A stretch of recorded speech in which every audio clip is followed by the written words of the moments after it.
Okay, recording has started. Okay. So, good morning, good afternoon, good evening, my dear friends who may be attending this webinar from different parts of the world. So, in the beginning, I would want to mention that to disseminate the standard treatment approaches to manage children with COVID-19 infections, the experts at All India Institute of Medical Sciences, New Delhi, had undertaken a series of webinars last year during the last quarter, which is October to 2020, December. And the series was very popular. And we have seen that 6,000 to 7,000, 8,000 people actually viewed the webinars on YouTube subsequently. But unluckily, the pandemic has continued to rage in the world, and with a huge wave in India and some of the neighboring countries in the region. As on 3rd May, which is yesterday, total number of above 150 million confirmed cases of COVID-19 in the world, including more than 3 unfortunate deaths have been reported to WHO. And from the region, Southeast Asia region, we have 23 million confirmed cases reported until yesterday, and it is still increasing. So earlier phase, we had seen that globally the children had been much less commonly infected, and the disease was observed to be milder compared to the adults.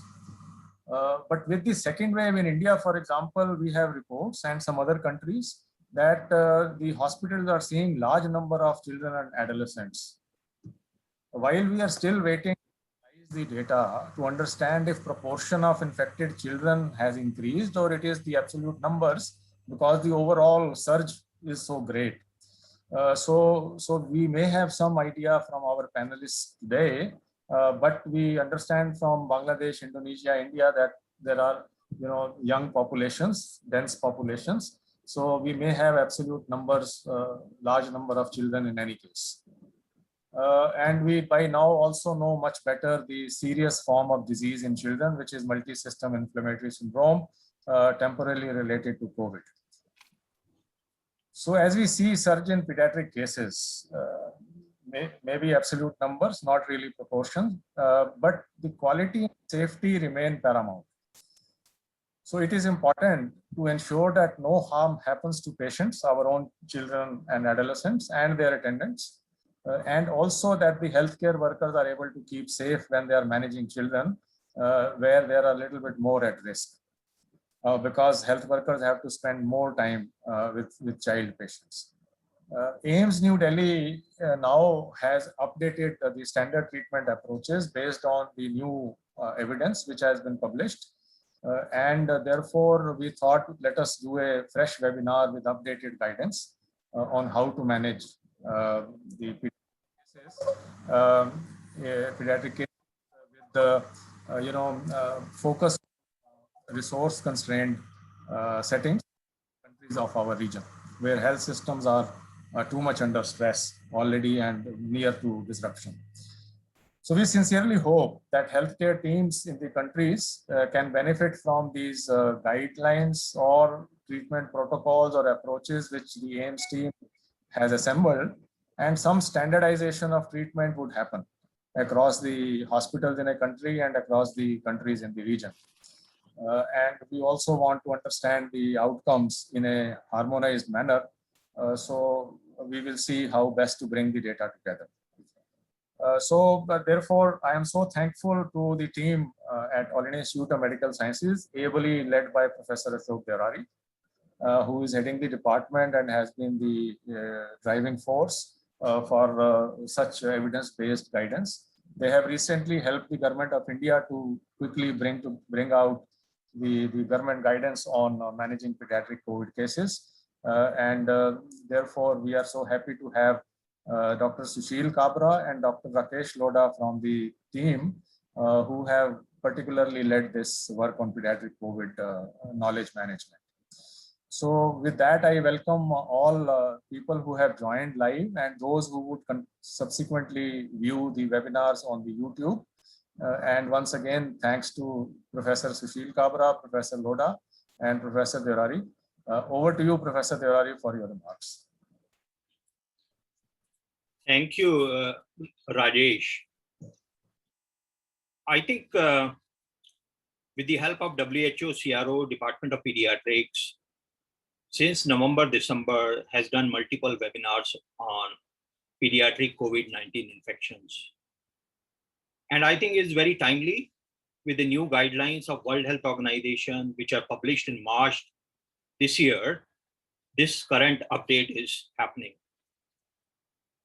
At this point of time, I may tell you this, that the wave 2 is behaving just like previous wave. Only thing is the burden of children who are getting admitted is much more.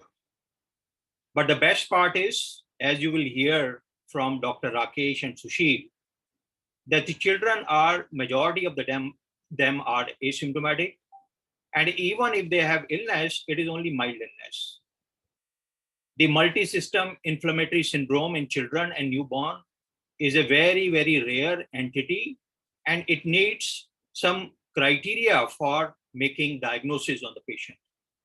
My request to all my pediatrician colleagues and anyone who has joined on this webinar, first is that we should not do over treatment and over investigation on the patient. That may result more harm to the patients rather than doing good. So the principle of do no harm for COVID care has to be kept in mind.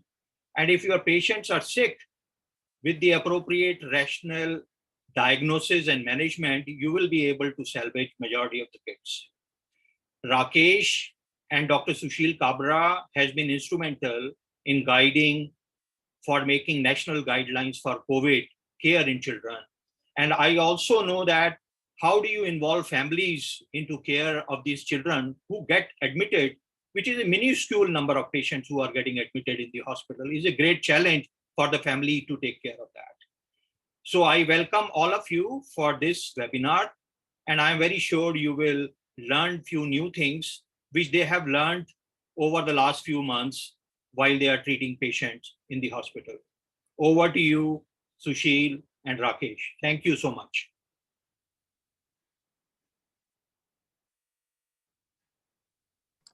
Good morning, friends, and welcome to this update on pediatric COVID-19 infection. This is in continuation to earlier webinars, a series of webinars which we conducted in October, November, December. And since then, we had some information specifically related to therapeutic advances, as well as some diagnostic and some epidemiology. So aim of today's update is to provide you the details, what we have learned more over last 4 or 5 months. Those who are interested in seeing the previous one, because the principle remains same, those updates are those webinars are available on AIIMS telemedicine YouTube link.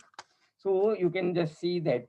So today's outline of today's program is that we'll be discussing changing epidemiology, update on mode of transmission and diagnosis, clinical features and assessment of severity, update on therapeutics, treatment according to severity, and some details about the MISC, and some details about the vaccine and children and what is the way forward. So the first person I invite Dr. Rakesh Lodha, who is a professor of pediatrics at All India Institute of Medical Sciences, New Delhi, to start this changing epidemiology and update on mode of transmission and diagnosis. Dr. Rakesh Lodha. Thank you. Thank you. In the meantime, I request all of you to pen down your questions, your comments in the question and answer box.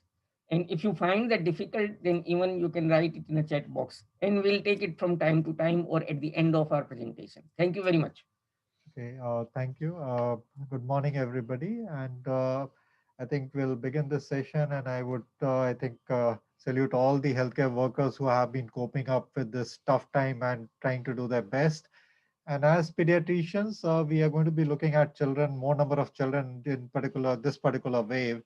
And I will just begin with the bit of the uh, epidemiology part. And as Dr. Mehta had highlighted that, we have now globally more than 150 million cases, more than 3 million deaths. And within the country, we have almost touching 20 million. This is data till yesterday morning. And the deaths have crossed 200,000.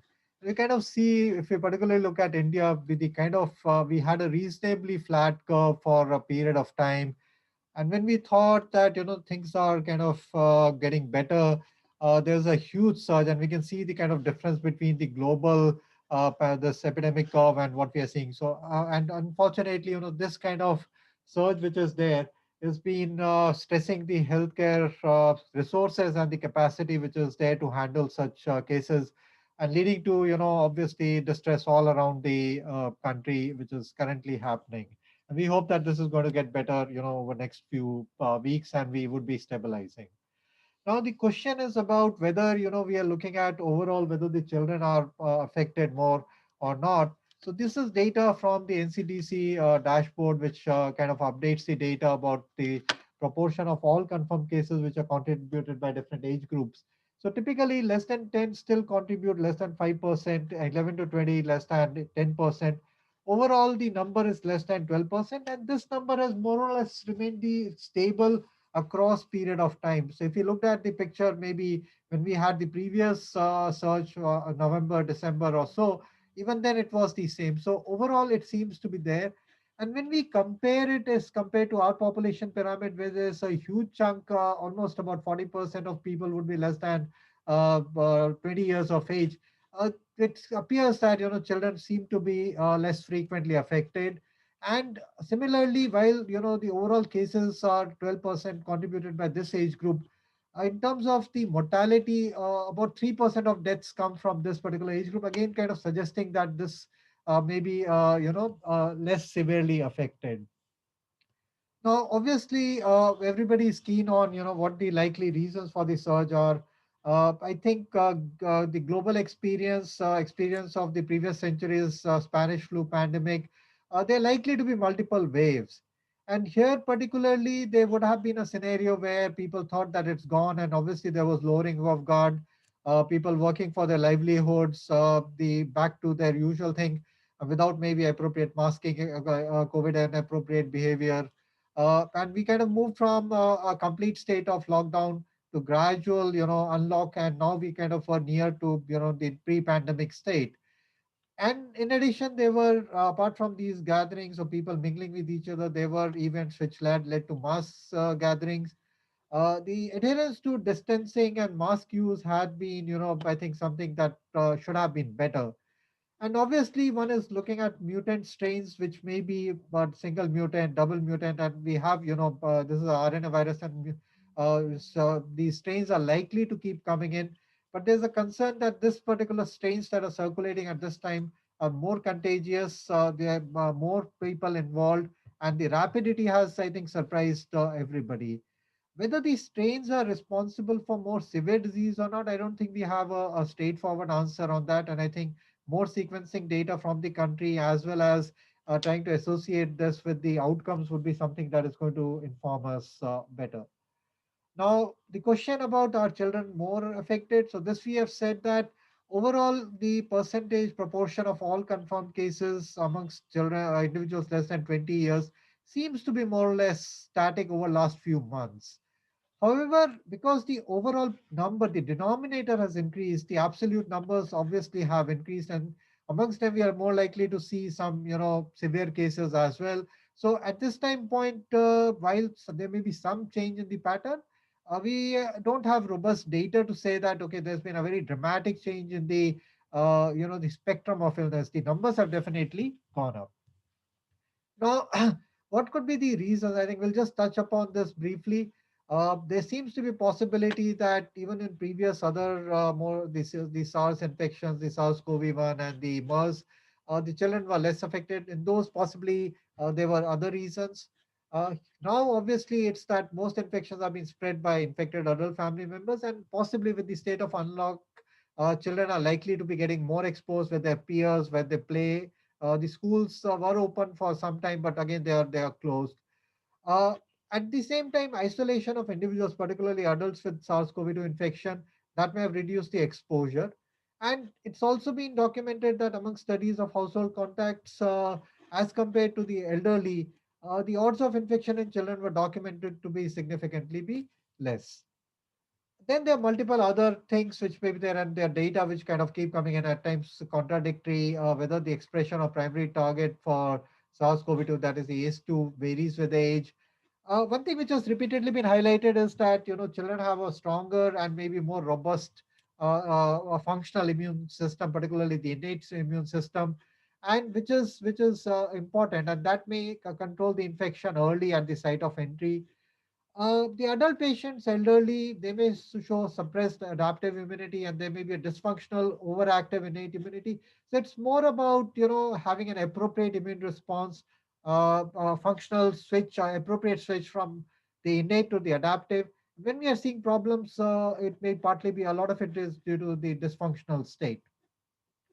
The other aspects may be that as compared to adults and elderly, the regeneration capacity of the pediatric alveolar epithelium would be significantly be better, and that may contribute to early recovery. And then, of course, they would have less frequently affected by risk factors like comorbidity, smoking, diabetes. Obesity certainly is prevalent in certain sections of society amongst children as well. But overall, this prevalence of comorbidities is much less than what would happen in the adults. Now, how children are likely to be affected? So obviously, one is the direct effect where we talk about ARI, lower respiratory tract infection. And I think we also see children with GI symptoms, some systemic features. They could be atypical presentations, CNS manifestations. But at times, the dilemma is whether the COVID is actually just a bystander and there's an underlying disease which typically happens in the population.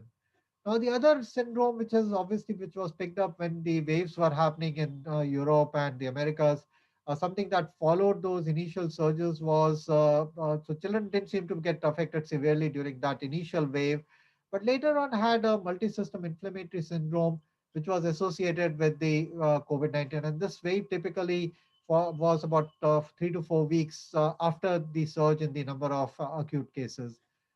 I think we also need to be worried about the indirect effects. We may not be able to talk in detail about this given the constraints of time today, but there have been indirect effects on children due to downscaling or closure of regular child and maternal health preventive services, preventive and other services.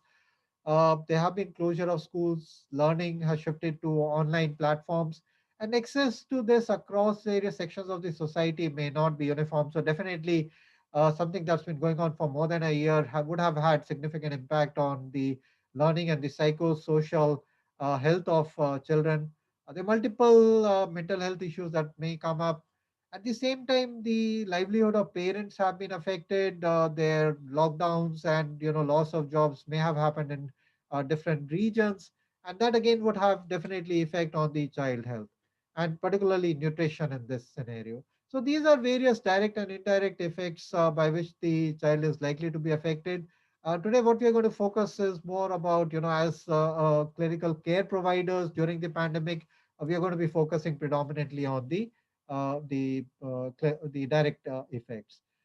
Now, update on the modes of transmission. So again, the main modes of transmission are contact, droplet transmission, where large and small respiratory droplets contain the virus. And for this, we need to be near to an infected person.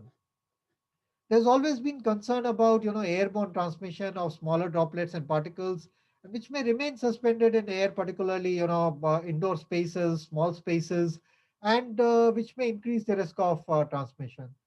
Now, initially, when it began, the impression was that it's predominantly contact and droplet transmission.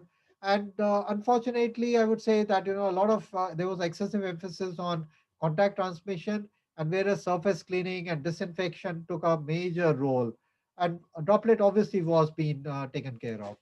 However, if you kind of look at how the differences would be there in terms of the large respiratory droplets versus airborne, and what would be the effects. So if we have predominantly large respiratory droplets as the mode of transmission, then one would try and reduce close contact, direct contact. One may clean surfaces because the droplets are going to settle there, and we pick it up from there. Physical barriers, physical distancing, use of masks within the droplet distance, respiratory hygiene, and the masks may be something don't necessarily have to be high filtering efficiencies. Uh, the high grade protection was would be suggested only for so-called aerosol generating procedures or healthcare procedures, so one wouldn't be worried. On the other hand, if the airborne transmission is also a major contributor, then we need to very seriously work on measures to avoid inhalation of infectious aerosols, taking care of ventilation, adequate air changes, disinfection. Healthcare setting, maybe looking at ultraviolet filtration in the HVAC systems, air filtration, reducing crowding and time spent indoors, use of masks whenever indoors, and a greater attention to mask quality and fit. Higher grade of protection for healthcare workers and frontline workers at all time points. So there would be these differences that are there. Recently, there has been a publication in the Lancet kind of saying that, there could be multiple reasons supporting the airborne transmission of SARS-CoV-2. And they kind of highlight that it, it may be erroneous to use lack of direct evidence of SARS-CoV-2 in some air samples to cast doubt on airborne transmission. There have been multiple studies which suggest that it does spread by airborne transmission, and it may be a dominant and accordingly, I guess, public health policy, particularly in terms of how we look at ventilation and appropriate masking for a larger proportion of population, that would need to be looked at. The diagnostics more or less remain the same. There are every few days we have so-called some advances, and we would have like CRISPR-based detection or loop-mediated isothermal amplification. Point of care tests which are looking at antigen detection are a major advance because the time to positivity is very short, and we can take decisions. Only issue is that a negative test does not rule out the infection. The other, apart from the usual samples, people have worked on saliva, which may reduce, the problems with the sample collection. So the preferred test still is the PCR-based test. Within India, we have a test which is based on CRISPR-mediated detection. That's Feluda. Uh, it's been used, but it's been approved. It's still undergoing some operational validation. For antigen detection, we use a nasopharyngeal swab, which has high specificity but low sensitivity. It can be done rapidly, but a negative test does not rule out infection, and we would have to rely on a PCR to rule that out. So now I would invite Dr. Kabra to take over and talk about clinical features. Okay, so friends, now after learning about the epidemiology, changes in the understanding of transmission, and this diagnostic test still remains same, we'll discuss about the clinical features of COVID-19 and how to classify it and what are the therapeutic advances and how to manage these patients. Okay, so incubation period, as all of us are aware, it is a median incubation is 4 to 5 days and range is 2 to 14 days. And data on pediatric population is limited, and some studies suggest that 2 days to 10 days. But gross thing is that it is around 5 days. Their clinical phenotype can be classified into 4 groups. One is pre-symptomatic, time period between the exposure to virus and development of symptoms, and the child may be infectious during pre-symptomatic period, that is around 2 days before the development of symptoms. Asymptomatic means test is positive without any clinical symptoms, signs, and chest imaging is normal. These children are identified during contact tracing and are infectious. Classical manifestations are fever, cough, cold, sore throat, shortness of breath, indistinguishable from the common respiratory viral illnesses. And there are certain atypical symptoms.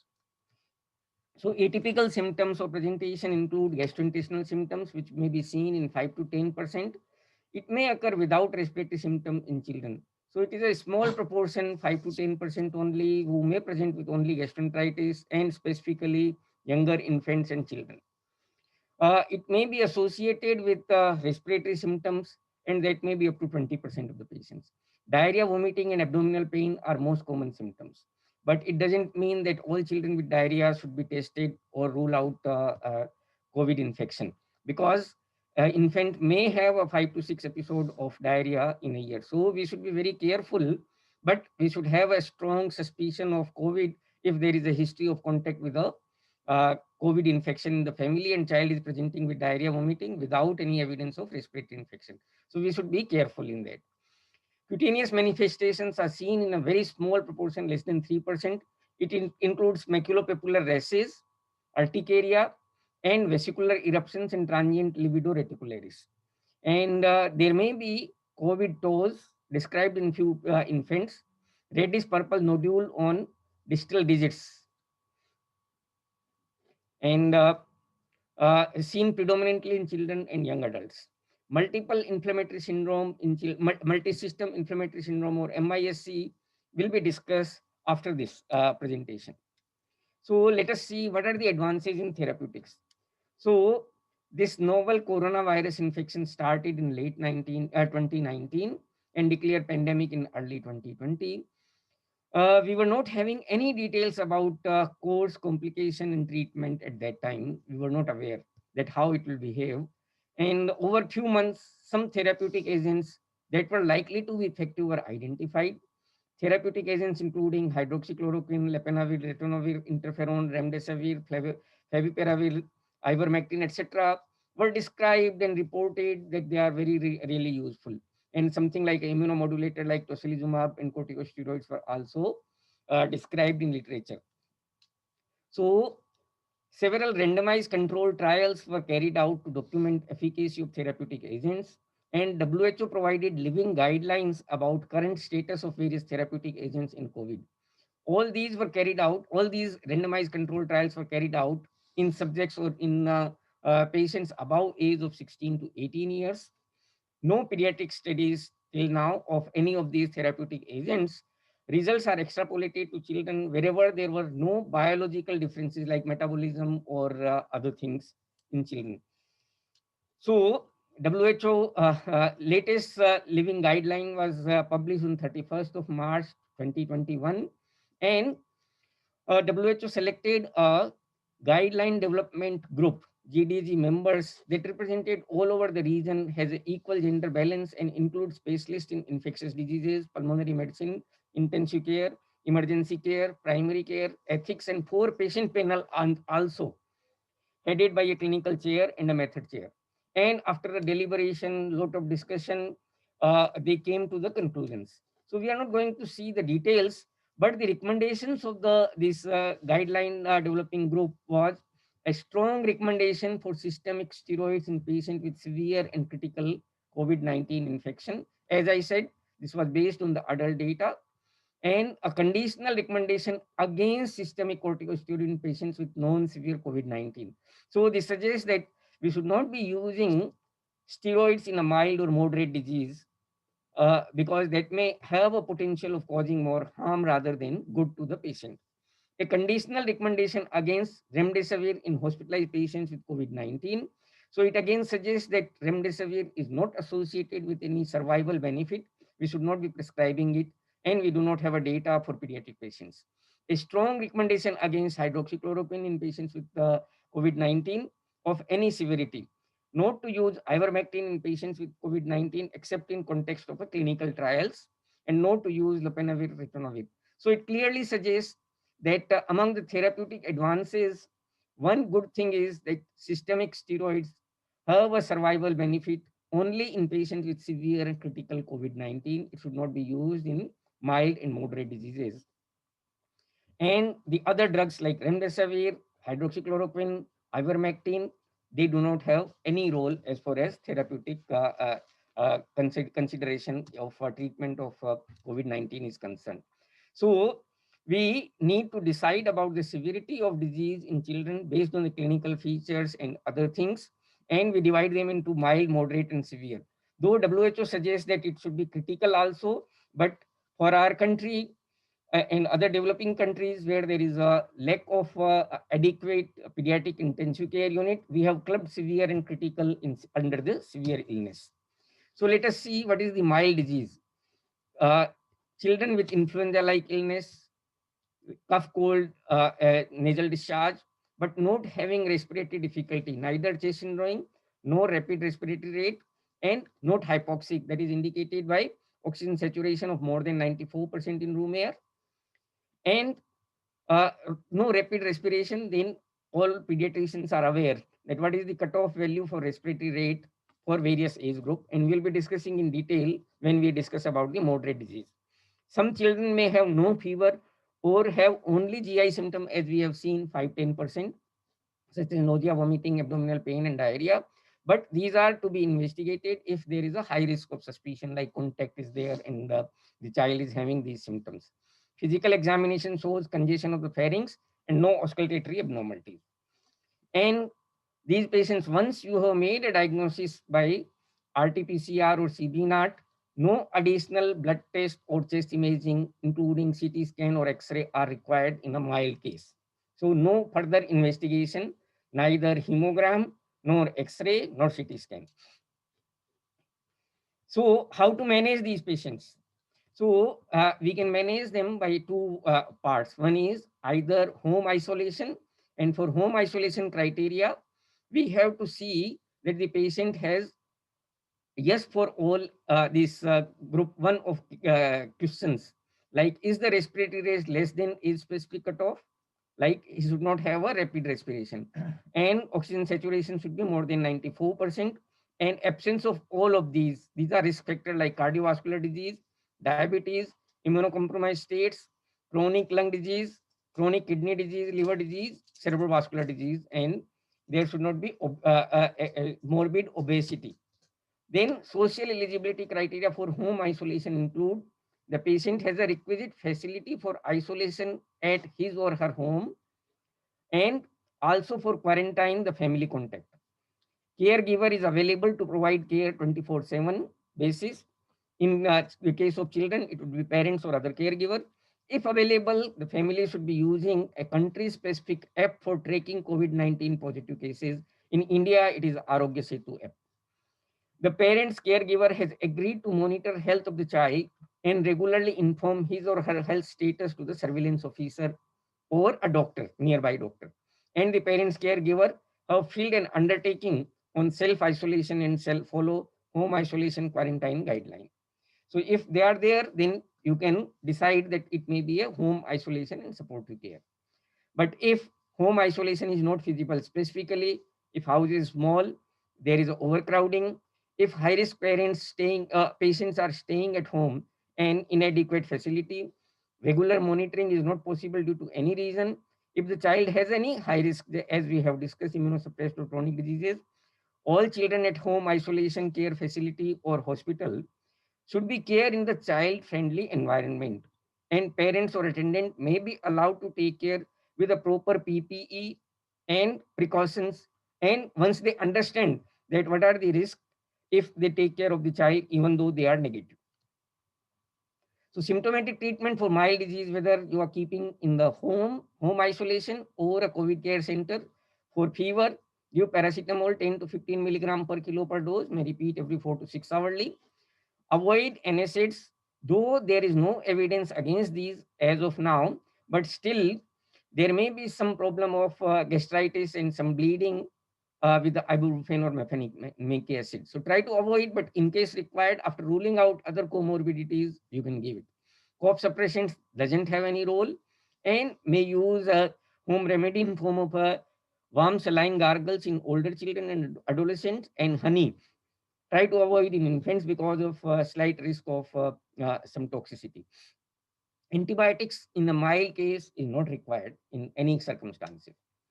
And other supportive care is adequate nutrition, adequate hydration, adequate rest, and deep breathing exercises if a child is able to follow an adequate ambient room temperature. So, is there any role of these? There is no role of hydroxychloroquine, ivermectin, antiviral, including lopinavir, remdesivir, uniformir. No role of tocilizumab, interferon, or convalescent plasma infusion in mild disease. Important thing is that we are involving, partnering these, making parents or caregiver as a partner in taking care of the children at home, we need to explain and train them how to monitor and maintain a monitoring chart, counting of respiratory rate for a minute, looking for chest indrawing, nasal flare, bluish discoloration, cold extremity, urine output, and oxygen saturation by handheld pulse oximeter, communication to the doctor, and whom to contact in case of an emergency. And when to bring the patient to the hospital setting if he develops a breathing difficulty as indicated by rapid respiration, chest indrawing, nasal flare, bluish discoloration, reduced activity, lethargy, poor feeding, altered sensorium, seizure, hypoxia, if they are monitoring, if it becomes a oxygen saturation of less than 94%. So even if we may feel that the parents may not be able to take across our society this chest indrawing and other thing, but mother will be able to tell you that yes, the child is having a rapid respiration. And if there is a reduced activity and poor feeding, altered sensorium, in those situations, they should come immediately. If either of these are present, the parents are supposed to bring the patient home to the healthcare facility immediately. So monitoring chart, you can see this is a simple monitoring chart that 2 to 3 times parents are measuring pulse, respiratory rate, oxygen saturation, and looking for the chest retraction, temperature, and GI symptoms and others. So it is important that we train them, and at least some of these they are able to put it on paper and communicate it to the treating doctor. So to summarize, mild disease is a sore throat, rhinorrhea, cough, no fast breathing, home isolation, supportive care in form of paracetamol, adequate hydration, paracetamol, and report if worsening of the or danger signs develop. So what is the moderate disease? Moderate disease is when patient is having a fast breathing as defined by more than 60 per minute for a minute in less than 2 months, more than 50 per minute for 2 to 12 months, and more than 40 per minute for 1 to 5 years, and more than 30 for more than 5 years of age. But they should not be having a severe pneumonia signs or illness, and oxygen saturation may be between 90 to 94%, but not less than 90%. And how to manage these patients? So once you have decided that there is a tachypnea with or without hypoxemia, they should be hospitalized, and either in the district hospital, medical college, or COVID health center. And these patients some of them may require investigation, not all, including hematology, biochemistry, electrocardiogram, and chest imaging, but not required in all. Oxygen supplementation if there is a oxygen saturation of less than 94 to maintain it more than 94. Inhaled bronchodilator if there is a wheezing, preferably give it by the meter dose inhaler or spacer over a nebulization to reduce the aerosol generation. And antibiotic, no empirical antibiotic unless there is a clinical suspicion of bacterial infection. Empirical antibiotic therapy as per local antibiogram and guideline in the immunocompromised children who are less than 5 years of age. Systemic steroids only if there is a very rapid deterioration of hypoxia. Say you admitted the patient when his oxygen saturation was more than 94%, but within few hours it decreased, and even it is going below 90% or between 90 to 94%, you can give steroids, short course. As of now, there are no established therapies. Same thing I am repeating. No role of chloroquine, hydroxychloroquine, ivermectin, antiviral agents, including remdesivir, immunomodulators, including tocilizumab, interferon, or convalescent plasma. Clinical, you have to monitor heart rate, respiratory rate, blood pressure like we do it in a routine, and laboratory as indicated. If required, you do in patients where it is indicated, like complete blood count, platelet count, absolute lymphocyte count, kidney and liver function, and inflammatory markers if there is a worsening of clinical symptoms. And if there is an increased work of breathing, clinical criteria, hemodynamic instability, hypotension, and increase in the oxygen requirement, these are the indication that the patient should be referred to a higher center if there is no facility for SDU or ICU in that particular setting. So to summarize, moderate is fast breathing, no signs of severe pneumonia or illness, admit, monitor for progression, feed fluids, antipyretics, amoxicillin, suspicion of bacterial infection. If oxygen saturation is less than 94%, start oxygen, and steroid if there is a rapid progression. So severe disease, as defined by a patient is having a severe pneumonia, ARDS, sepsis, shock, or multi-organ dysfunction. Pneumonia with any of these, like having a cyanosis, oxygen saturation of less than 90%, increased respiratory effort, grunting, severe retraction, lethargy, somnolence, or seizures.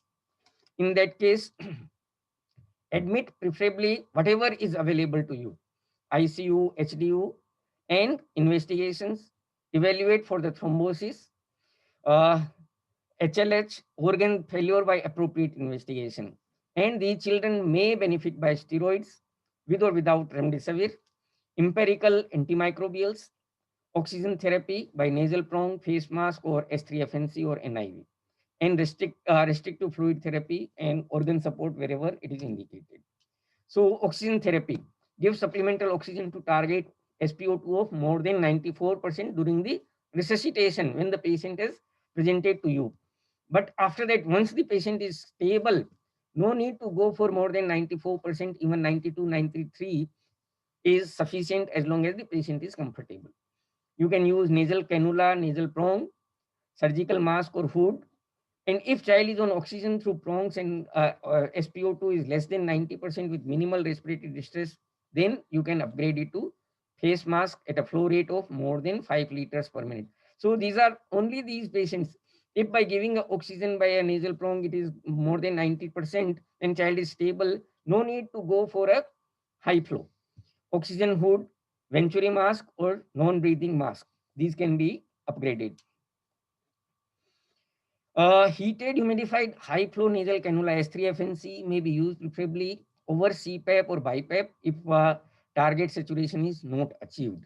And start with 0.5 to 1 liter per kilo per minute and increase up to 2 liters per kilo per minute. Say a 10 kilo child, you can go up to 20, but generally they'll require around 5 to 7 liters per minute. Use minimal flow that makes the baby comfortable and target between 90 to 94. No need to go for a 96, 98%. Consider providing a 3-ply mask to cover mouth and nose of the child receiving S3FNC to reduce the spread of aerosol. So to summarize, now we go to the, if patient is having a mild ARDS, give S3FNC or NIV trial. If severe ARDS, then the patient will require a mechanical ventilation, low tidal volume, high PEEP, and appropriate PEEP, cuffed endotracheal tube, fluid restriction, sedation, and if poor response, may try prone ventilation with sedation or high frequency oscillation ventilation or ECMO, whatever is available to you. If for shock, septic shock, myocardial dysfunction, crystalloid bolus 10 to 20 milliliter over 30 to 60 minutes. Fast if hypotensive, careful administration, avoid if myocardial dysfunction is suspected. Early inotropic support may be considered because of myocardial dysfunction and monitor for fluid overload. So to summarize, children should be categorized based on signs and symptoms and management protocol to be followed according to the severity of illness. Infection prevention and control measures should be followed for all suspected and confirmed cases of COVID. For mild disease, home isolation with monitoring and symptomatic treatment in form of a paracetamol. Moderate disease, admit in COVID hospital, low flow oxygen and symptomatic treatment if there is a hypoxia. For severe disease, admit in a COVID hospital HDU or PICU, oxygen therapy, S3FNC, NIV, and mechanical ventilation as required. Ventilatory setting is low tidal volume, low P-plate, and moderate to high PEP. Permissive hypercapnia is there, and prone ventilation are the main ventilation strategies. Antimicrobials are administered if bacterial infection is suspected in children with specifically in children with sepsis and septic shock.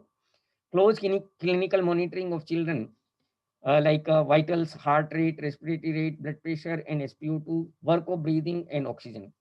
In any category is paramount importance in all categories, mild, moderate, and severe. Antivirals, tocilizumab, convalescent plasma therapy, there are no data in children, no survival benefit have been documented in adult patients. So now I request Dr. Rakesh Lodha to take over and discuss about multisystem inflammatory syndrome temporarily related to SARS-CoV-2 in children. Okay, thank you, sir. So we just looked at the clinical spectrum from asymptomatic, mild, moderate, and severe disease, and which would be kind of, we're looking at another syndrome, which is multisystem inflammatory syndrome. which I mentioned earlier, was observed to follow the waves of acute infections in the European countries initially, and then the Americas is what happened. So this syndrome was being looked at, and there are certain criteria which have been, developed for surveillance by, again, group of experts. So the WHO criteria are basically children and adolescents 0 to 19 years of age with fever of 3 days or more, and any two of the following: rash or bilateral non-purulent conjunctivitis or mucocutaneous inflammation signs, hypotension or shock, features of myocardial dysfunction, pericarditis, valvulitis, or coronary abnormalities, evidence of coagulopathy, acute GI problems like diarrhea, vomiting, abdominal pain, and also elevated markers for of inflammation such as ESR, C-reactive protein, or procalcitonin. And importantly, no other obvious microbial cause of inflammation, including bacterial sepsis, staphylococcal or streptococcal shock syndromes, and evidence of COVID-19, some evidence in terms of RT-PCR or CB-NAT or an antigen test, or being serology positive. And again, in settings initially, likely contact with patients with COVID-19. This would have this contact history would have been more meaningful in the earlier stages of the pandemic rather than now where the proportion of people who are infected is actually quite substantially increased. So the pathophysiology is still not very well understood. The conditions being diagnosed in children who have had previous infection, and also among those who have active infections. So there may be a gap between an acute infection and the condition developing, or it may develop while the child has evidence of acute infection. Possible mechanisms broadly include immune dysregulation, antibody enhanced infection, T cell mediated damage, or or enhancement of inflammation. So these particular pictorials come from two reviews published recently. Is about one is about the difference in the cytokine response. So if there is a predominantly IL-6 and chemokine response, the delay in the interferon response, that's something which may be having associated with high viral load, and there would be more severe disease, including MISC. The other is related to the cytokine surge that happens by pyroptosis, release of from infected cells, release of various mediators, which may then lead to multiple cytokine release, or they could be antibody dependent enhancement, which are again the pro-inflammatory cytokines like IL-6 and all would be increased, and that may manifest as MISC. Now, obviously, there's a concern there would maybe an overlap between what we call a severe COVID versus MISC, and this is a study that's been published a couple of months back in March, related to about more than 1,000 patients, nearly 10 years of age, of which approximately half of each were diagnosed as MISC and COVID-19. Now, some differences based on this analysis. Compared to patients with COVID-19, patients with MISC were more likely to be, 6 to 12 years old, non-Hispanic Black, so there may be some, let's say, genetic predisposition. Compared with patients with COVID-19, those with MISC were more likely to have cardiorespiratory involvement, cardiovascular without respiratory involvement, and mucocutaneous without cardiorespiratory involvement. So these features may be more common in MISC. So in terms of labs, the kids with MISC had higher neutrophil to lymphocyte ratio, higher C-reactive protein levels, and a low platelet count. The overall outcomes were similar in both these scenarios.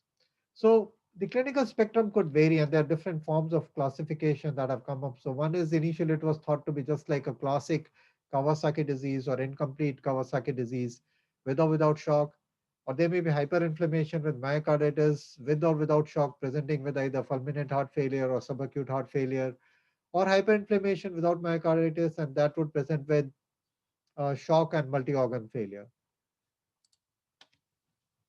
Similarly, there again have been some kind of again classifications that have come up. So there could be again hyperinflammation with MODS. So about a third of patients may have this. They may have mortality is low. Serology was positive in terms of 98% being serology positive. Another group which was predominantly ARDS and myocarditis kind of a group, 30%. And majority of these were RT-PCR positive. And again, this maybe because of prominent respiratory involvement and cardiac involvement, the mortality was highest amongst this particular group. And another group, which is typical Kawasaki disease or atypical Kawasaki disease, mortality, hardly any mortality here. And 63% was serology positive, and about 34% had both serology and RT-PCR positivity. So this had a mix of, acute versus a post-infection scenario. So now let's look at how do we evaluate the MISC. So if we have a child with unremitting fever greater than 38 degrees, epidemiological link to SARS-CoV-2, and clinical features suggestive of MISC as what we discussed in the WHO surveillance definition. If these are not fulfilled, then anyway, we have to investigate the child for, fever as such, and monitor for features for MISC. If there's no other alternate etiology, you need to look at whether shock or life-threatening manifestations are present. In which case, our workup is kind of simultaneous. We'll just look at what tier one, tier two tests are, and if not, the child doesn't appear terribly sick, then we are just looking at the initial screen. And if that's positive, then we go on to a further evaluation. And if it is the initial, in this scenario, if the screen is negative, we search more aggressively for alternate diagnosis and monitor.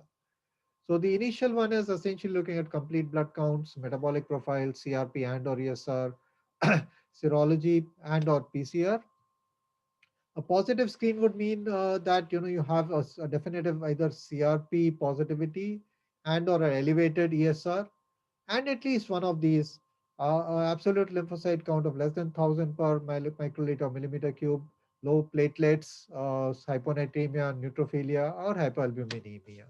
So if these are present, then we say that, okay, we would go ahead and do a tier 2 screen, which is complete evaluation. We look at the cardiac evaluations, like wherever we need a ECG, look for any conduction defects, echocardiogram, looking predominantly at the coronaries, myocardial function, markers like of cell injury like troponin, and other markers like BNP, which may suggest an overload state. And then we are looking at some more inflammatory markers like procalcitonin. We may look at coagulation markers, LDH, triglycerides, certain cytokine panels if they are available, like IL-6.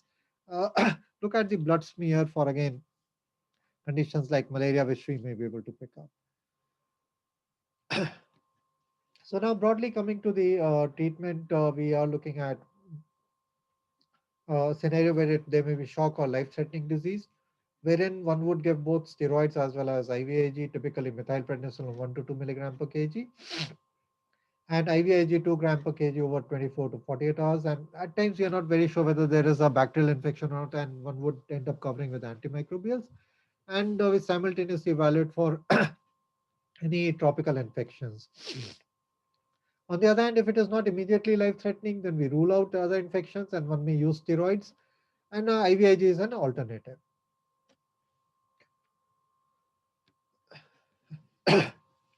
So if there are coronary aneurysms or thrombocytosis, one would use aspirin. If there are prominent coronary aneurysms, then one would use enoxaparin, or there is evidence gross features of thrombosis of LVEF. If it's not responding to the initial immunomodulation, then one may repeat IVIG or use high-dose methylprednisolone of 10 to 30 milligram per kg per day. The option of anakinra and other biologicals may not be available in most scenarios. One would like to repeat the ECGs every 48 hours, repeat an echo at 7 to 14 days, and subsequent at 4 to 6 weeks. And if the initial echo did show abnormalities, particularly in the coronaries, then would like to repeat at 1 year also. Where facilities may be available, one may consider doing a cardiac MRI at follow-up, particularly when the left ventricular ejection fraction was low, or doing a cardiac CT again if one is suspecting distal coronary aneurysms.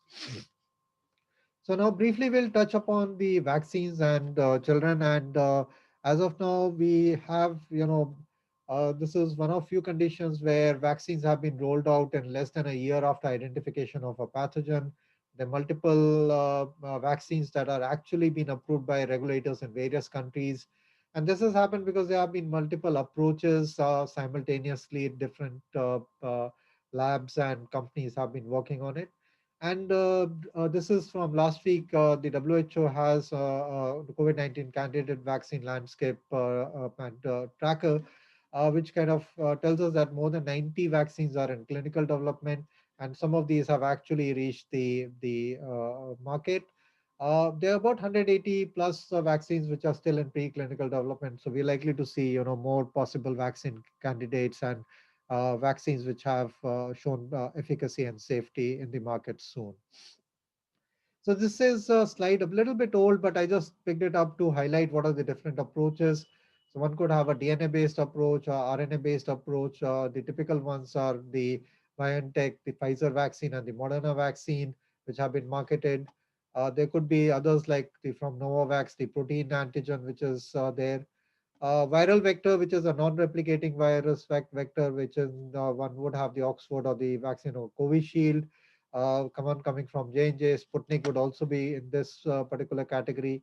And then we have the inactivated vaccines, Sinovac, and one which has been developed in India, the Covaxin. So all of these have varying efficacies and in terms of so like the RNA vaccines have and Sputnik kind of claim that the efficacy is more than 90%. For Covishield, it may be about 70% or so, 70 to 80%. Covaxin again around 78% is what is there, and we would have more data. Now, coming to the issue about vaccines in children. So overall, given the limited availability of vaccines, so even though the vaccines have been developed fast, the available stockpile is quite less, and therefore the vaccination has been done in a phased manner. The main aim was to reduce morbidity and mortality, so therefore at-risk groups were targeted first, and amongst them were the healthcare workers, frontline workers were also included. And subsequently, as the vaccine availability is increasing, more and more age groups are being now considered. So it's been expanded. At this time, we have limited information of the ability of vaccines to prevent infection. So what we understand is the vaccines would prevent disease, and particularly severe disease. Its ability to prevent infection, the data are still not very robust. And the importance of this data is that whether the vaccines would be able to cut the chain of or chain of transmission or reduce that transmission. Now, as far as children are concerned, we said that overall, as compared to adults, they seem to have a milder form of illness. Most of them do well. So they, in terms of targeting in a phased manner, their priority has been low across the world. The initial trials were done again either in adults or individuals beyond 15 years of age. So those were the population to which the vaccines were actually used. Now, trials are underway for safety and efficacy of vaccines in children as young as 6 months. And again, this data would have to be generated for each of the vaccines separately. So as we go further, we would have, once we have these data, we should be able to offer vaccines to children as well. Typically, vaccines, it's been the other way around. Vaccines, most of them for preventing diseases have been used mainly in children, and adult vaccination actually was an upcoming field. And most of the trials and all would be done in children. Here it's the other way around, and one is kind of starting with adults and then moving on to children. So this is in brief about what we have had so far in terms, and the way forward again I think is immediate concerns are about trying to control or flatten the wave. And again, there have been restrictions, lockdowns in a limited or a more generalized manner in different parts of the country. One would still have to stick to the COVID appropriate behavior. The virus is likely to be there for a period of time. I don't think we can wish it away. And even when we talk about the vaccine strategy, it would be significant in terms of over a period of time, large population being covered with the vaccine so as to be able to offer, so-called herd immunity. The catch about the issues around the ability of vaccines to prevent infection, that may be something that may be something that still needs to be looked at.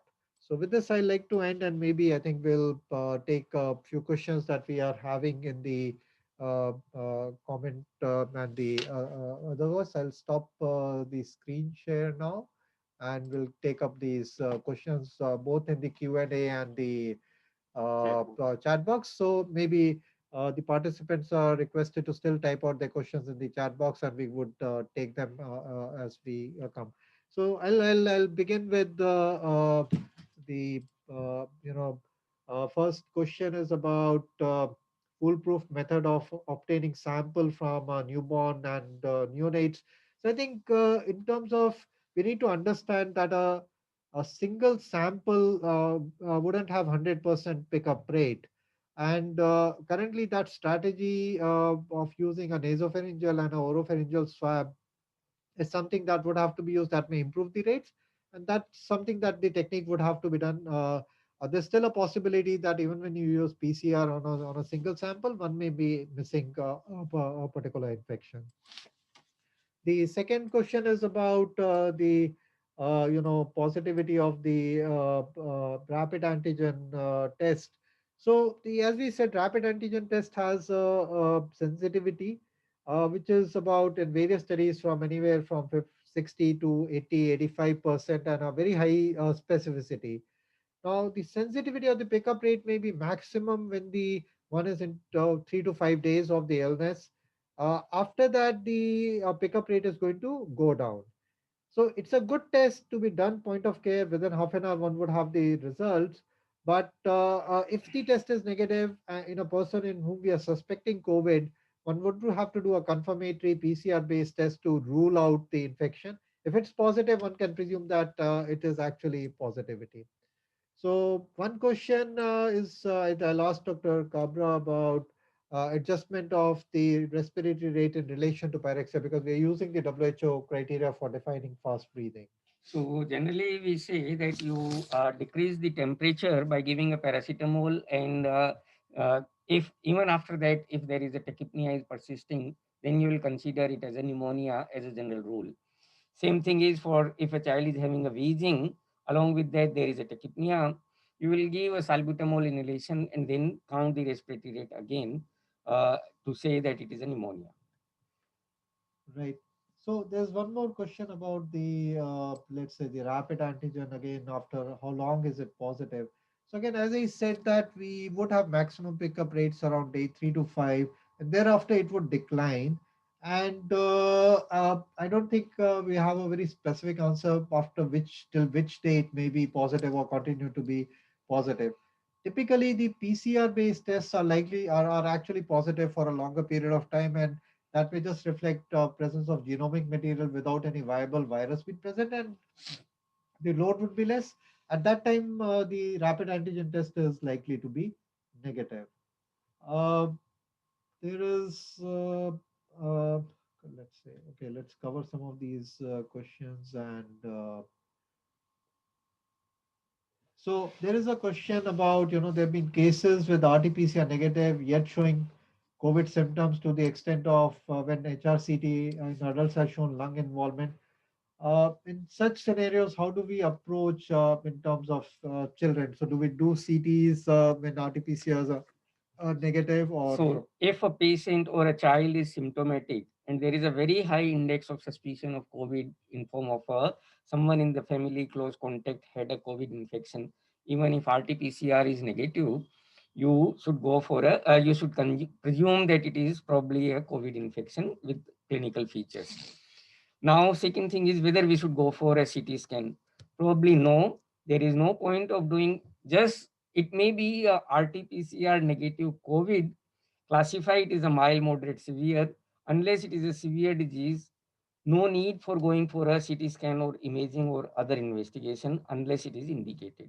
So there are cases, because as you can see, the way you have taken the sample, the test performed, and it may be negative even though it is a classical. So if it is a classical at this time, possibly you presume that it is suspected. If it is a mild, just home isolation, just like a COVID positive patient. Okay.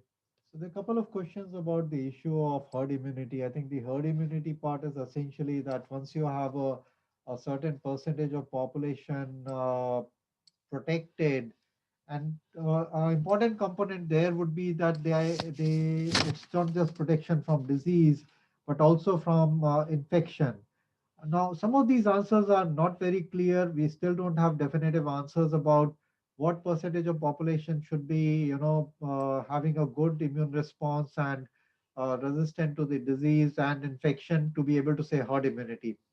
Now, the fact that there are these possibilities of reinfection, infections after vaccination, I think is going to make the issue about herd immunity complex. The main issue still would be that with the vaccination, we may be able to cut down the risk of moderate and severe disease, and overall outcomes are likely to be better. So, but again, this is an area where I guess we still don't have, very definitive kind of answers. Now, there is a question, sir, about, whether what if we could do something from preventing the progression from mild to moderate or moderate to severe. Is there some strategy that we could follow? As of now, as we do not know what are the risk factors which predisposes a person to progress, in adults, there are some high risk factors in form of a comorbidity. Same thing may be here, that a child who is having a associated comorbidity but mild disease, we give them more attention. But as of now, we do not have any intervention to prevent from progression of mild to severe or mild to moderate. We have to just monitor, and once there are clinical features of suspicion, then we have to give a appropriate treatment. As of now, I am not aware whether there is any intervention in form of some antiviral, IVIGG or other thing will prevent it. So no role of any of these things, including antiviral or immunomodulator. So, sir, there's again a question about role of remdesivir and some, what the current guidance would be. That's something that we need to look at. It has been debated, and as a pediatrician, we are worried and we are sensitive that if there is something which has shown some result in adults, we should not be depriving children of the benefit of the medication. At the same time, we are worried that the medicine which I am prescribing for a child should have adequate safety. So, as far as remdesivir is concerned, it's an antiviral drug, but it's a randomized controlled trial in adults, no studies in children, and no significant safety data also suggests that there is no survival benefit. So we suggest that we pediatricians should be slightly cautious if we want to use its antiviral activity. So our national guidelines suggest that if a patient is having a severe disease and presented in first 72 hours, there may be a theoretical role of antiviral drug. So that's why it is being recommended. But in all other severity or later on, or if a patient is having a MISC or a severe disease on day 10, there is no role of giving an antiviral drug like remdesivir. Uh, Also about, role of dexamethasone versus methylprednisolone in severe disease. So either can be used. Generally, the most of the guidelines will suggest that you use dexamethasone, but if there is it's not available, either can be used, methylprednisolone or dexamethasone. Right, sir. There are a couple of questions about, the should we repeat RT-PCR test in a child whom we diagnose? So I think the current guidelines are clear. We need to follow up clinically. There's no need to document a negative PCR to document recovery or to determine the period of isolation. Uh, Beyond 10 days, in most individuals, there wouldn't be a viable virus. There could be scenarios where somebody is immunocompromised and or on immunosuppression.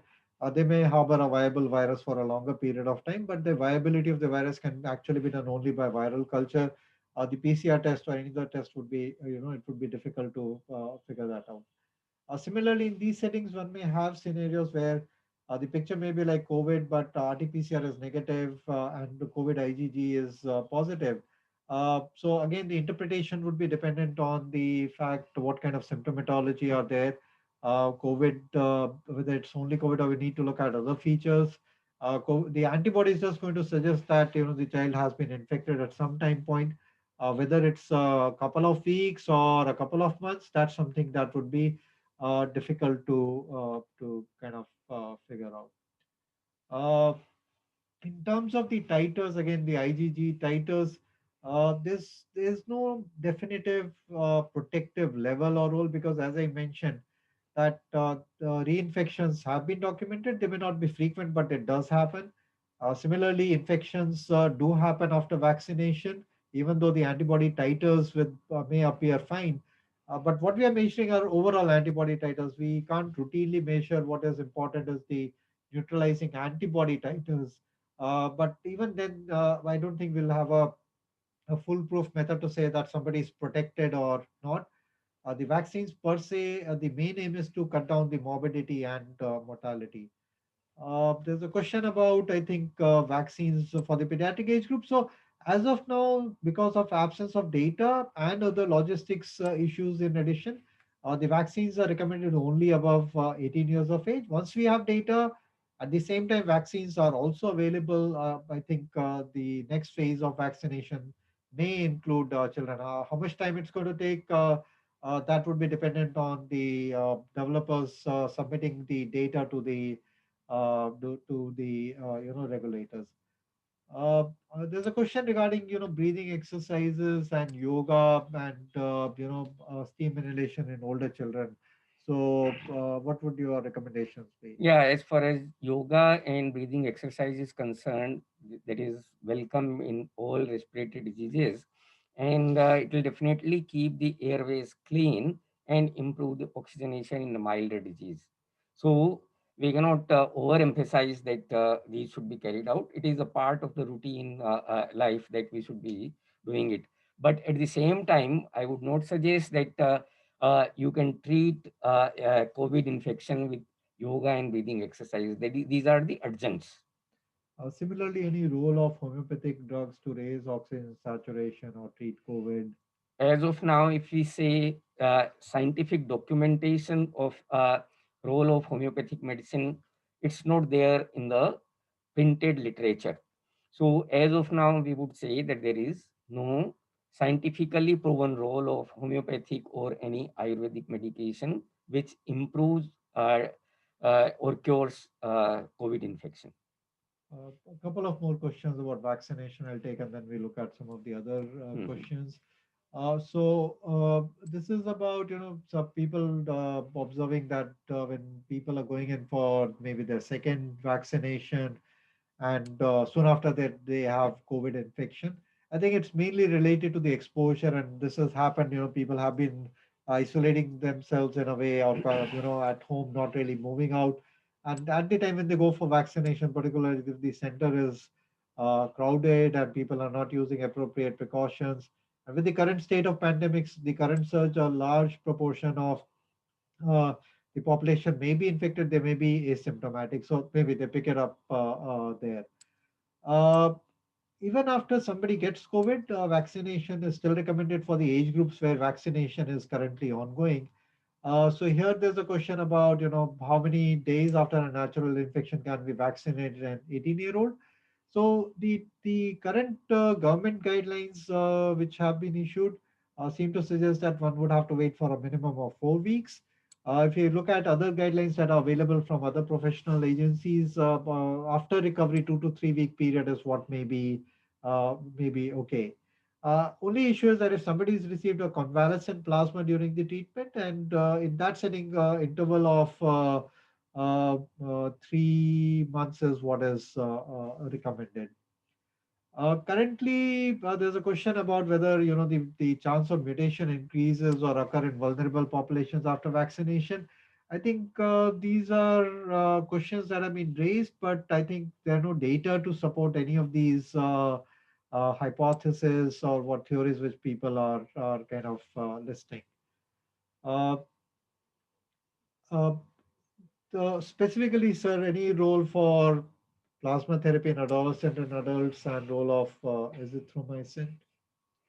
No proven role of plasma therapy or this thing, azithromycin or even doxycycline. And I again say that the WHO suggests no role of ivermectin for treatment as well as prophylaxis, no role of hydroxychloroquine, no role of remdesivir to reduce mortality. Similarly, I think zinc and vitamin C, I think almost These all are prescriptions have universal prescriptions, which have but there with there us. is no proven role of any of these. Okay. Uh, the issues are again about treatment of GI symptoms. So GI symptoms seem to be, people are reporting more commonly during this wave than what has been done previously. So, what would be your call, sir? GI symptoms may be there in 5% of the patients without any respiratory symptoms, and in up to 15 to 20% with the respiratory symptoms. And they may last for 3 to 5 days, just like any other viral infection. So, as I said in my presentation also, that if a child has presented only with the gastrointestinal symptoms, look for whether there is any contact with a COVID patient and whether it is a high risk patient who is likely to get a COVID infection, then you are justified in going for a COVID test. Otherwise, for all children presenting with gastrointestinal symptoms, probably it would be overdoing and we should not be investigating them. There is about, indication for low molecular weight heparin. So as I mentioned in MISC, one may use it if the coronary aneurysms are, are definitely there. The measurements are beyond 10 Z scores. Or there is thrombosis, or there's significant, LV dysfunction. One would consider low molecular weight heparin. What about severe disease, sir? Would you consider low molecular weight heparin in that setting? If there is a thrombosis, then you can give it. If there are predisposing factor for increased thrombosis, you can give it routine doses, not a higher doses. But there is hardly any role of prophylactic low molecular weight heparin in children who are having a severe disease. Uh, there is another question regarding steroids versus IVIG and MISC, and I think so. This we highlighted in the flow chart. Children who don't seem to have any life-threatening manifestations, they may do well with just steroids, and you may consider adding IVIG. So the first choice still would be steroids. On the other hand, those who have significant, let's say, shock or life-threatening condition, myocarditis features, unstable hemodynamically, in that setting, one is likely to use a combination of steroids and intravenous immunoglobulin. Again, some observational studies seem to suggest that the combination may be better than IVIG alone in that setting. One could be seeing MISC in newborns born to COVID positive mothers. So that does happen, and that's another entity that would need to be kept in mind. Uh, there is an observation that some hospitals seem to be seeing more congenital heart disease nowadays.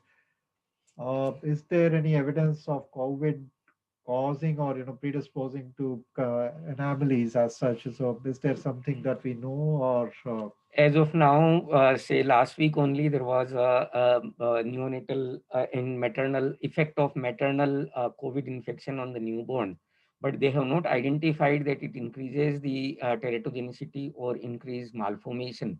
Though they have identified that there may be low birth weight and there may be increased neonatal hyperbilirubinemia, and the authors have suggested very clearly that the event rate is so low, so it should be interpreted with caution.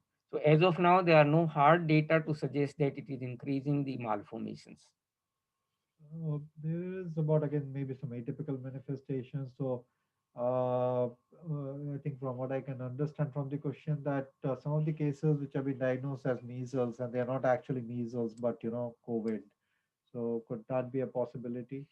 That may be a possibility if it is a MISC, in which there is some conjunctivitis. Along with that, there is a skin lesions and oral lesions. But measles has a classical clinical manifestations, purulent conjunctivitis, cough cold, along with a maculopapular rash, in which progress in particular manner. Say initially it will be in the face and then it will involve whole of the body. So if there is other reasons for modified measles phenotype in form of a patient has already received a vaccine, you may consider, but in nowadays always consider the alternative diagnosis also. There again, I think a lot of participants have asked about indications for CT chest. So So, as I said, there is no indication for doing a CT irrespective of the severity of the disease. In mild moderate, definitely it is not indicated. In severe one, if you feel that this child is having a ARDS and there is some confusion about other alternative diagnosis, you can go for a CT, because CT will not decide about your treatment. Treatment will be based on your clinical assessment. And in none of the guidelines also it suggests that you do a CT with a scoring of say 25%, 50%, and 60%. And what is happening is that because of parental anxiety and anxiety in the treating physician, even if there is a tachypnea, we are going for a CT scan, and then we are getting more confused rather than it is helping. Uh, so again, I think because a lot of people these days, once they have symptoms and family members may be infected and they get their blood investigations done. So children also some investigations may be done, and they come with reports of raised D dimer or some increase in CRP. So in that setting, would you consider giving an oxaparin? Generally, the indication or consensus guideline, there are no RCTs, but consensus guideline is that if the D dimers are more than 2,500, you may consider, but because the child is at risk of, or an individual is risk of developing a thrombosis. Other thing is, say, if it is a 1,500 and it is rapidly rising, say on day one it was 600 and then on day three it was 1,800. In those situations, you may consider that yes, we may give a low molecular weight heparin, but otherwise, note if it is a 800, 600, 500, it is not indicated. There's another spectrum which people are reporting these days that the fever persists for a longer time. There are no chest signs, the saturations are fine.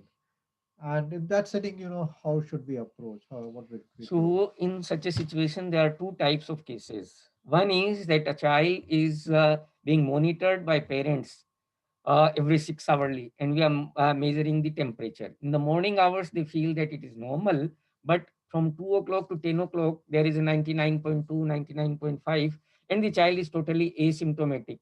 On day 10, day 5, he is eating well, no lethargy, no myalgias. In that case, just take it as a normal up to 99.7, 99.8 between the 2 o'clock to 10 o'clock without any symptoms. It may be a normal. Another thing is that there is a increased fever or it is more crossing 100, patient is symptomatic. In those situations, one is that it may be because of the prolonged infection due to COVID, but more likely to be some secondary infections. Look for other causes and then treat it. If it is causing lot of problem and you have ruled out other things, then possibly there may be a role of some investigation and steroids, probably low dose steroids. Right. So there again a few questions regarding, again, those who have GI symptoms, whether PCR would be positive in stool samples. So again, stool means again people have documented, but I think it's not a routinely available test, or the pickup rate would definitely be higher in respiratory specimen than in the stool samples. There are questions again about vaccination in lactating women.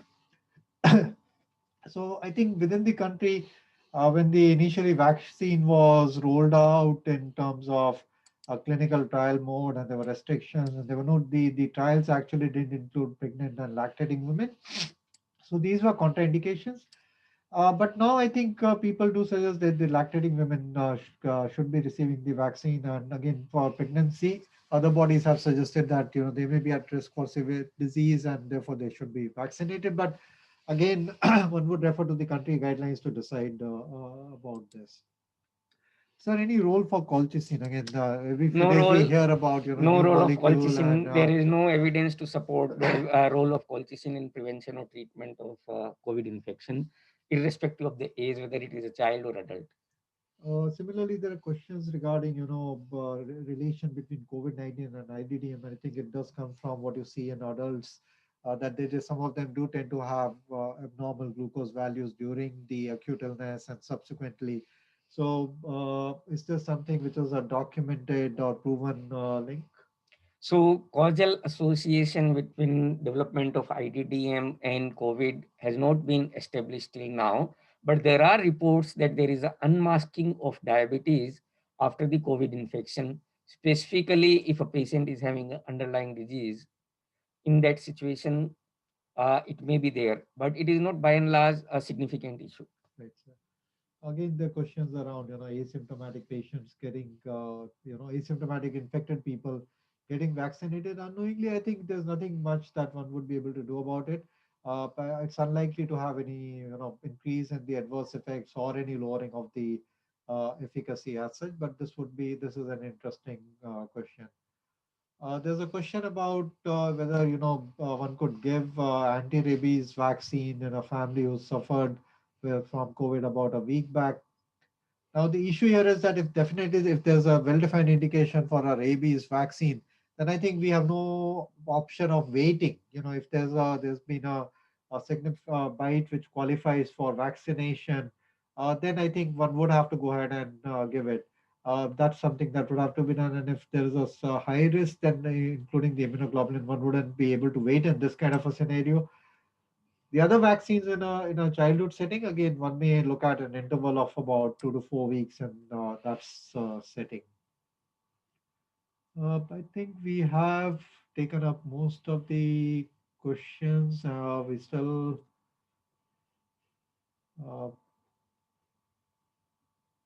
So there's a question about the guidelines which have been formed. Are they on base of trials, or in children, or uh, how did it happen? So as far as the therapeutic intervention is concerned, there are no RCTs for the known antivirals or modulators. They are adopted from adults or extrapolated from adults. And that's why there is no, because there are no data on children. As far as classification of severity and management, it is based on the conventional knowledge of respiratory system and other our experience of managing other viral infections. So you can say that these are our experience from the previous infections, previous viral infections, and of course RCTs in adults. And we are getting more and more information that may help us in modifying our guideline from time to time. Uh, so again, there's a question. It's about the vaccination. Do you routinely recommend antibody levels post-vaccination infection? So I don't think we are really have very well-defined cutoffs. Uh, uh, Vaccine, so that's not a norm as of now. It may be done as part of some studies and all, but practically it doesn't mean. And again, as I emphasized, uh, post vaccination, we don't have a well defined cutoff that a certain antibody is going to make sure that you're protected 100%, and so on. And it's not just when we are measuring the antibody, we're just looking at the humoral immunity arm. The cellular immunity, which would play a significant role, is something which is still not, addressed when you look at only the antibody level. Sir, there are a lot of, again, social media has its pros and cons, and all kind of claims and all kind of therapies do go around that as well. And there is this issue about, aggressive chest physiotherapy in COVID patients, percussion and other things. So, do you think that should be practiced as a routine or in some settings? Generally, as a pediatrician, we would say that there is no role of aggressive physiotherapy in acute respiratory infection, including bronchiolitis. So, but however, if you want to keep your airways clean of phlegm or secretions, that would always be desirable. So that's why yoga and respiratory exercise is fine, but aggressive physiotherapy, I'm not very sure whether it is useful. Same thing is applicable to the steam inhalation, because if there is a evidence of bronchospasm, if there is a evidence of some secretions, better would be to use a bronchodilator and do a moderate respiratory exercise rather than aggressive physiotherapy. I think that we answered this question, but again, I think if somebody is asked about vaccine after an active infection, so we just say after recovery, again about anywhere between 2 to 4 weeks. The government guidelines seem to suggest a 4 week interval, so that could be taken. Anosmia is kind of been taken as a hallmark, means it does happen in a few individuals. The recovery may be variable. It may take a few days to weeks, is what we have. So I think one would just need to follow up rather than actually do anything about it. Uh, One of the participants is mentioning about high incidence or poor outcomes in children with disabilities. So any special precautions to be taken with children who have disabilities? It has been shown that all children with a high risk, including chronic respiratory, chronic liver, chronic heart disease, or CNS, all of them are having a morbidity. And as of now, as we do not have any clear treatment or antiviral drugs, it would be supportive care. So the first thing is they try to avoid contact with the people who are having a COVID infection. If it is there, then you have to give appropriate treatment and not to forget about their, say, neurological disability. They need a special care. So what happens is once there is a COVID and if he is in the hospital, so everything is towards the providing oxygen and other thing. But we forget about the regular treatment, specific treatment for the children. So that should not be forgotten and that should be continued, including physiotherapy, including chest physiotherapy if they are repeatedly aspirating. Right, sir. I think we have addressed, I think, almost all the questions that have been done. I guess there have been comments from multiple participants about we need to re-emphasize the issues on prevention, proper Yes, yes. masking, hand hygiene, and distancing. I think that's something that would be there. And again, as the recent evidence seems to point towards possibly a greater role for airborne transmission more than what happens by droplet or contact. I think we need to be careful with our masking, which has been done. And there have been, guidelines which have been issued by various agencies. So a simple cloth mask, which was initially thought to be good enough, I think may not be if you're thinking about airborne transmission. And in which case, a double mask, one of which is actually a surgical mask, which should be a three-ply mask and not just a simple one-ply or two-ply mask. And a cloth mask is what would suffice, particularly if one is kind of getting into a crowded area and so on. And similarly, for healthcare workers, I think it would be important wherever one is dealing with a possibility of dealing with patients, respiratory illnesses, and all. I think the level of protection may have to be, considered to be scaled up to N95 or a higher level of protection, which the guidelines were currently suggesting be limited only to those who are, getting exposed to aerosol generating procedures. So I think some of these guidances are likely to change, and one would do. And again, I think there are some questions. Again, I did mention that if we think of airborne route as a major mechanism or as an important contributor, then definitely there would be a role for even indoor masking more than, I think that's something that would be important. In an outdoor setting where in an open environment, there would be, less likelihood unless one is in close contact. The airborne transmission, because of the ongoing ventilation, breezes, and other things, the virus particles or particulates being suspended at a particular place may be limited. And therefore, one may actually be looking at, a greater risk in the indoor environment, closed spaces, areas like lifts and all, which may be there. So we need to be looking at that, more carefully. Uh, and therefore, the precautions part is something that we would have to really scale up and keep it scaled up for a long period of time, even when we see a decline in the number of cases. There is another interesting question about, role for home air purifiers, and in the indoor setting or a home setting, and whether we should be doing away with the mask. So maybe I could just take that. So air purifiers typically, they were more for taking care of slightly larger particulate matter, PM 2.5, which is about 2.5 microns and all, and most of the filters be there. There could be scenarios where you could have filters which could filter out the droplets as well, or even the smaller ones. But then obviously they cover only a particular area. You unless there is a central kind of a ventilation wherein all you have all these HEPA filters and other mechanisms of decontaminating the air, it may not have much role about let's say adding much. Similarly, in the current scenario, it may be worthwhile to use masks, particularly let's say if we have at-risk groups. So if we are interacting with them, then I think it's desirable that we use masks, or preferably even they use masks, cut down the opportunities for interactions without a mask. So the meal times and all are particularly important, and in which case one may just kind of segregate, and then or people could be eating if wherever feasible in their individual rooms rather than eating sitting across a dining table. So these are some things which have to be kept in mind. I think there are no final words yet, but there could be a possibility some of these would come in.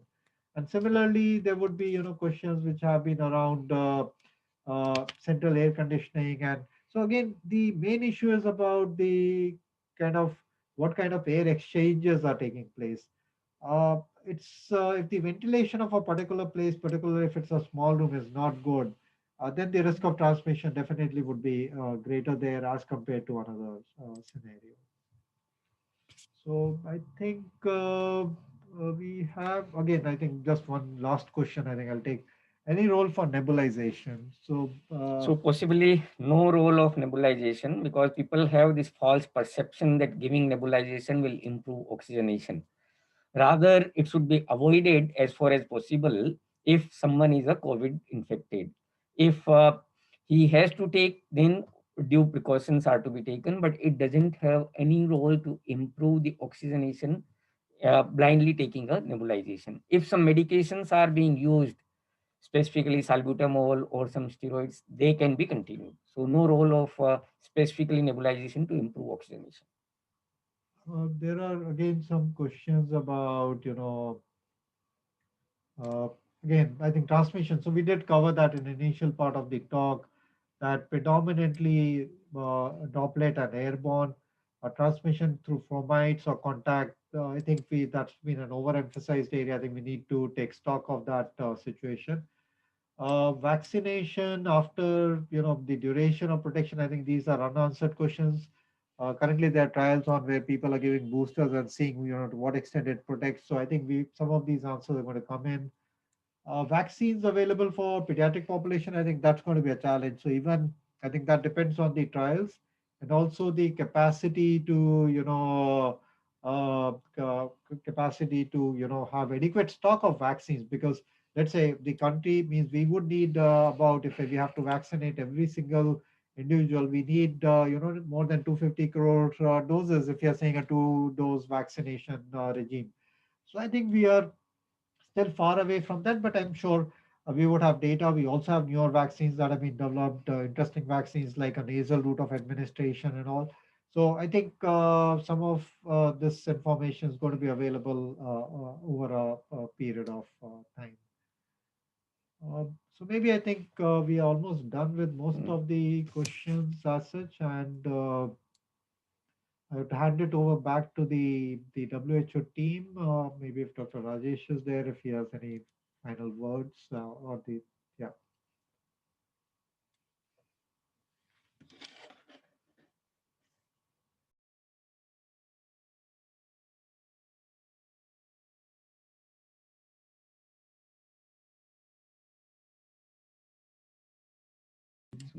So, okay, he may not be there. So friends, being a pediatricians and taking care of children, this is our major role, not only to take care of children, but for the society as a nation and as a human being. Try to avoid creating panic among the patients, parents, and children. Try to get measures to reduce transmission that will give an immediate result, and encourage vaccination. But transmission means masking. Whatever mask is available, try to encourage that. Try to explain families that how they can prevent getting the COVID vaccine and spreading the vaccine. And we should be sensitive enough that a child or an adult who is critically sick, to prescribe some medication which has not been shown to be a life-saving, and we give them a prescription to get it, so it creates more panic. So we should be more sensitive about it, that the disease is progressing, it is critical sickness. So in that situation, family should be counseled rather than giving them a prescription of some medication which are not easily available, or they have to buy it in a black market. So that is our moral responsibility as a professional responsibility. Thank you very much. And this we have recorded. We'll put it on our YouTube. You can see it. AIIMS YouTube AIIMS telemedicine YouTube link that will be available to view. And even you can see the earlier webinars, 16 or 17, on the AIIMS YouTube link. Thank you very much. Okay, thank you, and everybody stay safe.